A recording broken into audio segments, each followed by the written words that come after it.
And then basically we're going to show you right now with Jaquan, one of the trainers here at Brick Bodies, how the treatment actually goes. Okay.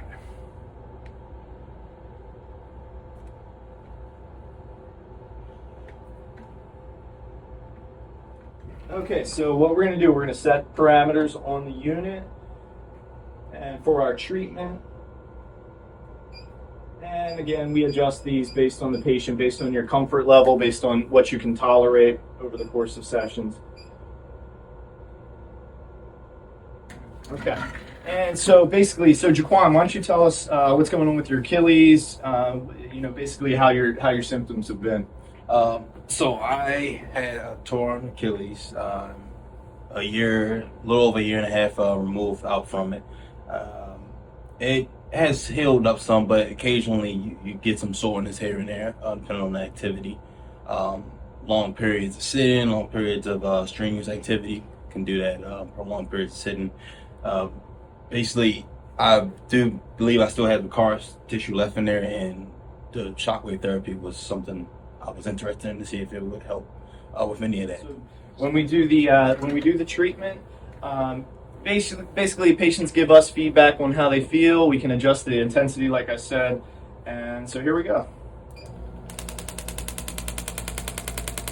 So again, that sound you're hearing is that piston vibrating back and forth. And in certain areas of the body, there can be sensitive spots, so Jaquan will let me know as we're going through the treatment. We're right around the Achilles tendon right now. Here's the base of the Achilles where it attaches on the calcaneus. That's the most sensitive area. Yep.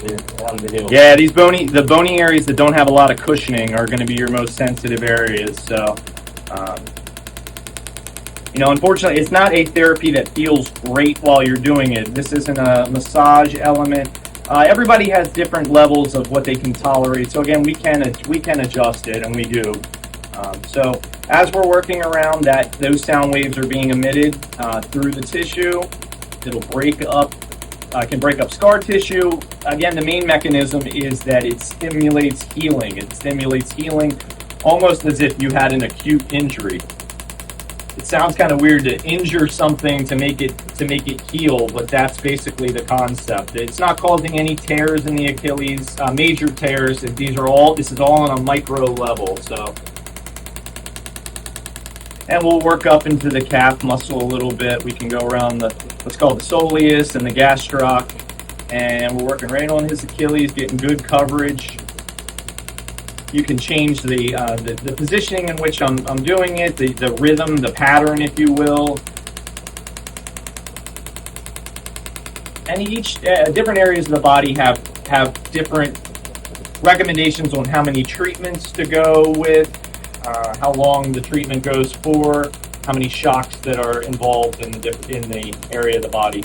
But we have had great results with patients with Achilles tendinosis, with plantar fasciitis. These nagging lower extremity injuries, we've seen a lot of really, really positive outcomes. If you've tried for something like knee pain or low back pain, if you've run the gamut with injections, you've had more cortisone than you can count, and if that gave you relief for a while and you find yourself still going back to get cortisone injections, this is one of many things that is available that's an alternative to that, and that's a good way of looking at it. There are other options for treating chronic symptoms in the body besides a medication to mask it or cortisone injection, which is a steroid and it reduces the inflammation in the area, but people have different responses to cortisone.